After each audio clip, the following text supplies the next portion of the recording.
Welcome to another Zen Talk. My name is Mark, and today we'll be talking about why Zen. So, in this discussion, we need to talk that Zen is a religious quest.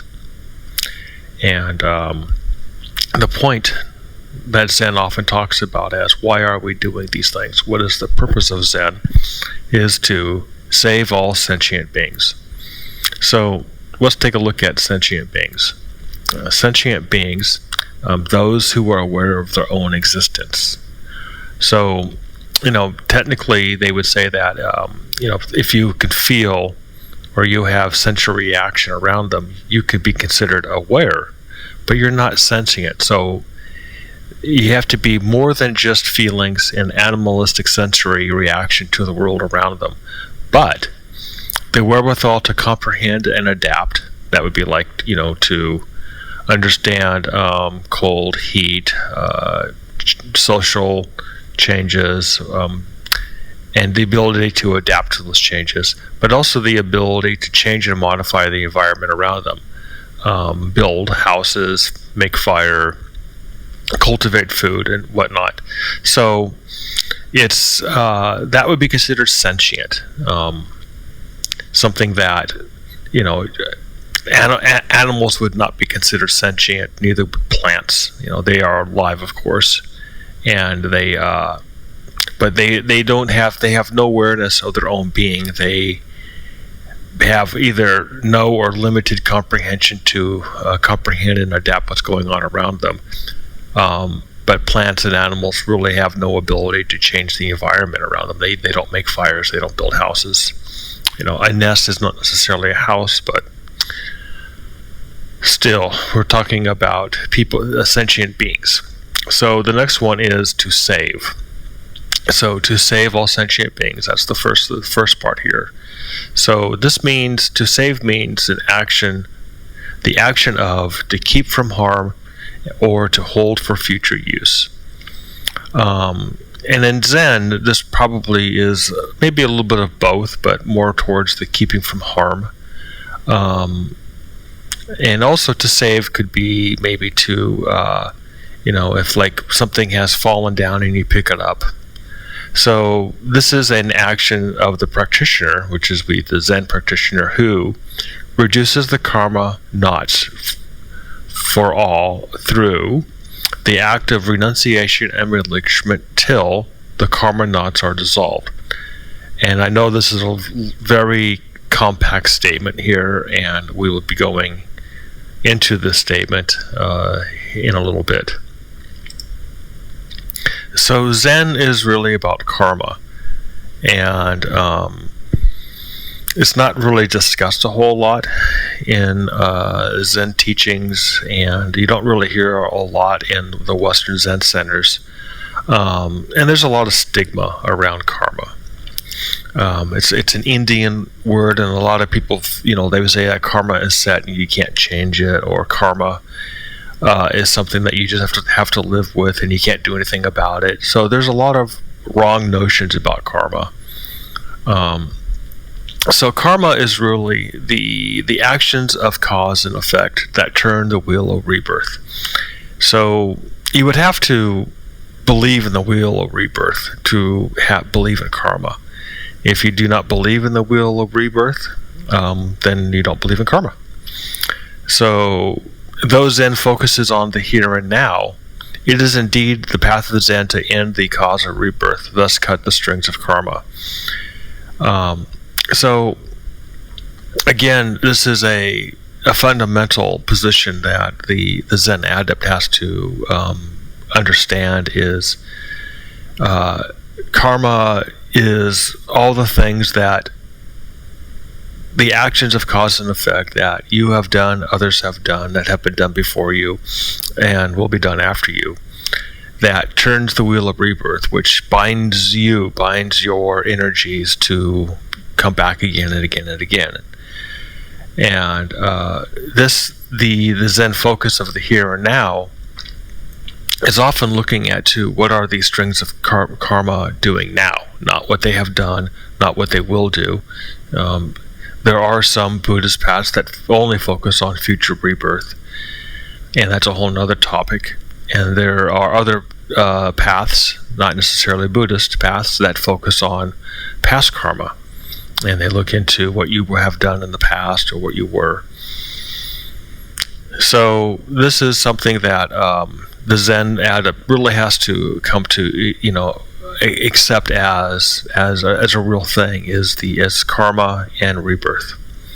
So Zen uses meditation, relinquishment, and renunciation as karma cutting means, and this is very important here. These meditation, relinquishment, and renunciation are really the only three tools Zen uses. If you choose, I just want to meditate, it's only like using 1/3 of the tools that you'd need to get to your destination, or only putting 1/3 of the gasoline in your car to get you to where you want to go. So Zen is a karma cutting means, and these are the tools right here. Okay, so in Zen, this is something that a lot of Zen center adepts and anybody really new to Zen runs into very quickly, is the Bodhisattva vow. In Buddhism, a Bodhisattva is any person who is on the path towards Buddhahood, and anyone who has made a resolution to become a Buddha. Can you become a Buddha? The answer is yes. So this, in a lot of senses, this last statement, can you become a Buddha, can't be, some people would call that heretical.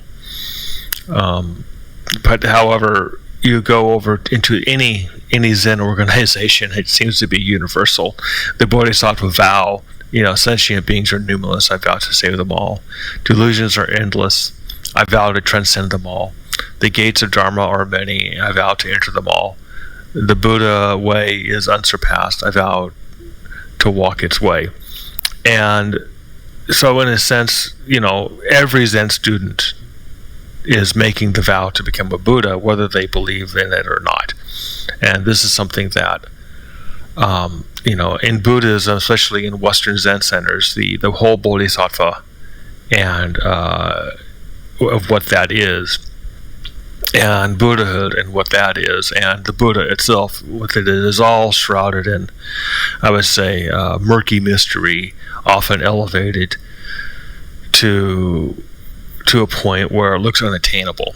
And this may be done on purpose by some Zen centers to create a cult-like environment. That is up to you to decide if the Zen center you attend or are thinking to attend is like that. However, in original Buddhism and the authentic teachings of Zen, again, if you are on the path towards Buddha, if you are a Bodhisattva, but people don't run around calling themselves a Bodhisattva. People don't say, "Oh, I'm a Bodhisattva because I practice Zen." However, in a general sense, all people who are on the path towards Buddhahood are Bodhisattvas. So you could be considered a part of a congregation of Bodhisattvas, and that would be permissible to say. Anyone who has made a resolution to become a Buddha, you could be on the Bodhisattva path. A lot of people like to say that, and it's a more humble view. People don't like to say, "I'm a Bodhisattva because I study Buddhism." Well, you could say that, and you would technically be correct. But again, most Zen students tend to take a more humble approach, and they would just say, "Well, I'm just on the Bodhisattva path." Okay, the path to Buddhahood in Zen.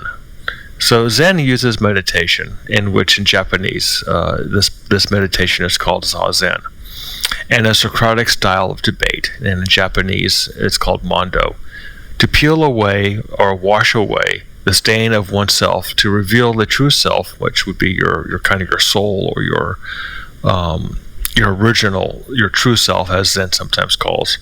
That reveals the true path, the truth, the Buddha nature. And so the truth can also be called Buddha nature in Zen.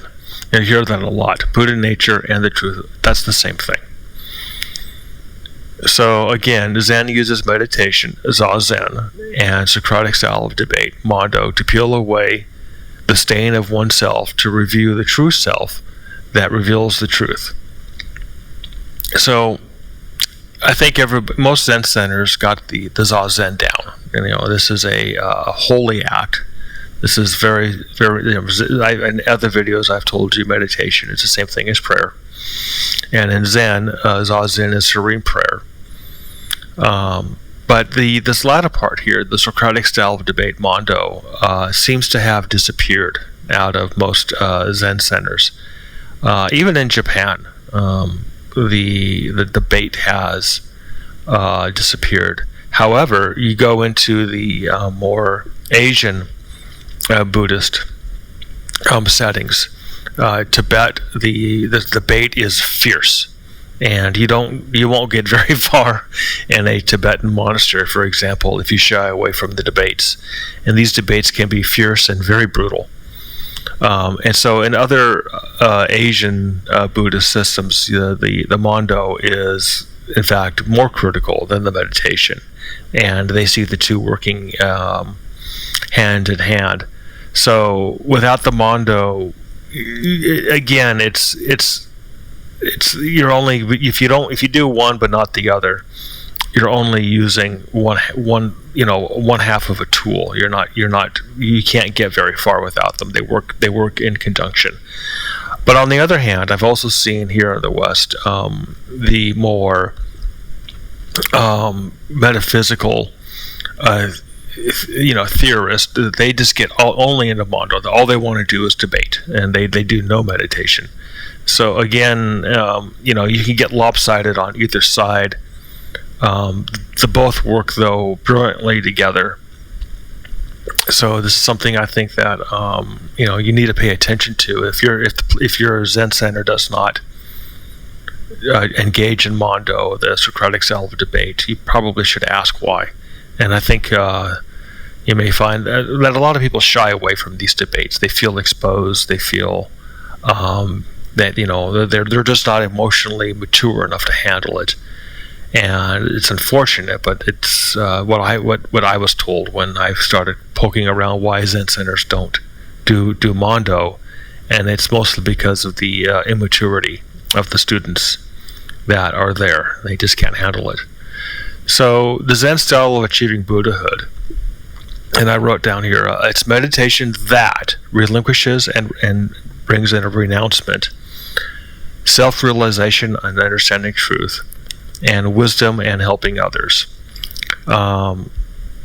So meditation, Zazen, that usually it brings up a relinquishment and a renouncement. And again, the Mondo a lot of times can reveal to the student what it is that they're clinging onto, or what it is that they are making a stand on. Clinging would be to you cling to an identity of who you are, and so you relinquish that. That renouncement may be that you cling to a position. I'm the son of so and so, or I'm the daughter of so and so, and I was born here, I was done this, I was done that. And a renouncement is more of a position or placement or a station. Relinquishment is more something you have, or you believe you are. I'm a nice person. I'm always gentle. I'm always kind. Or I'm always this Zen kind of thing. When you relinquish those things and then renounce the station, it brings to the next part of self-realization and understanding the truth. And it's like an onion where you peel off one layer, the next layer reveals itself. So the realization and understanding of truth just becomes more and more pronounced as you relinquish and renounce. And wisdom is gained. This is not something that you just go put a gold star on a piece of paper and call it wisdom. Wisdom is something that is profoundly permeated through yourself as you go through the process of self-realization and understanding truth, and the helping others becomes more of a natural thing. Believe it or not, other people will most likely see the fact that you have changed in such profound ways that they will come to you asking for help or asking for advice, and you will be giving that. And it's not something that one day you say, aha, I have achieved Buddhahood, I will now start helping people. It's more or less something that just starts naturally occurring. Hindrances.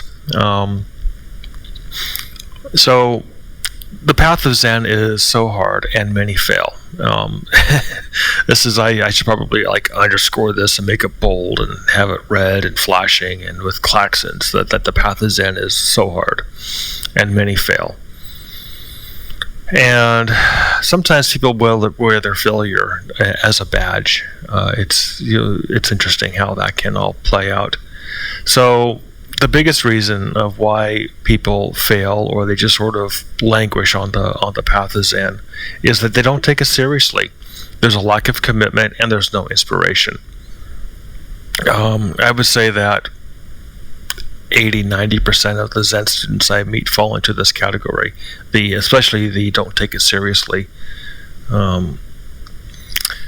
Many create delusions about Zen, they get stuck in them. They're LARPing a cultural appropriation. Maybe they have some sort of social needs that are being filled by the LARPing and this cultural appropriation. But a lot of people just get stuck in these self-created delusions they have in their head about Zen. So health. Most just don't live long enough to get past the hindrances. And this is why, in a lot of Zen centers, and Zen, even the older, like the ones from China and Japan, there's a lot of talk about long life and needing to live a long life.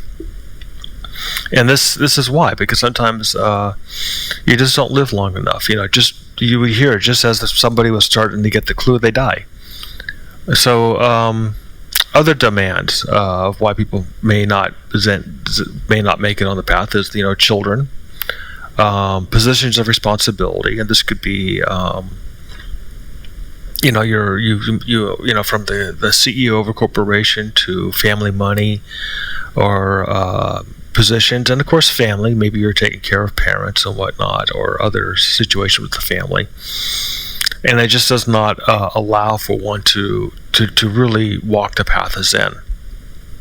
And this is why a lot of people, when they come to realize that the path of Zen is not accessible in this life, because they do believe in rebirth and karma, they may say, well, I'll become a layman and just support those that are walking the path of Zen, so that it creates a favorable situation for them and others in the future, which is that karmic string stuff again. Okay, when we are Buddha. Now, this is a strange kind of statement, because again, it's very heretical for somebody in a Zen center to say, Eureka, I'm a Buddha. People would look at you like, oh, you just flipped out and gone crazy. So, to be a Buddha is to simply know yourself and to be self-knowledge. You could also say self-teaching at that point. When somebody, when a Bodhisattva, achieves Buddhahood, really it's the self-knowledge and the self-teaching and it's all in the same. You don't really need to. It's like such a person does not really need to continue with a Zen center. Or read books or anything like that, because in a sense it's the cosmic Buddha, the cosmic knowledge is flowing through them. The elimination of karma, to cease the generation of karma, and to end the cycle of rebirth. You'll find all of these two statements echoing throughout all the Buddha sutras. The elimination of karma is something that it's talked about, and it's cut into karmic strings. It's a lot of times it's just emotional attachment to things in the past, or in the great past. Some people claim that I have racial oppression or generational oppression, and that's a karmic string that, if cut on that person, it sees that karmic string ends. The generation of karma would be building up again emotional attachments to things that are currently happening. If somebody says something you don't like, you become I really don't dislike that person. I want that person gone. I want that person banished, or I want to censor that person for saying such a thing. That's creating karma. So this, as a Buddha, the ceasing of the generation of karma, and once the karma has been eliminated, it ends the cycle of rebirth. It's, again, look at it as strings attached to a soul, or so you have like a ball of energy, and you have all these strings attached to it. Once the strings are cut away, the ball of energy floats free, and it does not come back. And again, you'll see that a lot in the Buddha Sutras. So Jigyo Kennett, the abbess of Mount Shasta Monastery, which is in California, stated that when one is a Buddha, it's like lowering the waters of the swamp where all things can see the truth that once were obscured. And by this is what she is saying, that think of it like if you're underwater in swamp, because the swamp water is muddy, it's murky, you can't see very far. But then suddenly the water is lowered because somebody, is helping you by taking the water out of the swamp. You can see for miles and miles and miles. You can see the truth. And this is a very strange statement. It's like when one becomes a Buddha, it's almost all sentient beings are instantly aware of that, or instantly helped. And it's so funny how that is true. It's when one string is cut on one person, or one person is free, it really does help all beings, whether or not they know it. Okay, so it's the end of my talk. I'd like to thank you for watching, and remember to like and subscribe.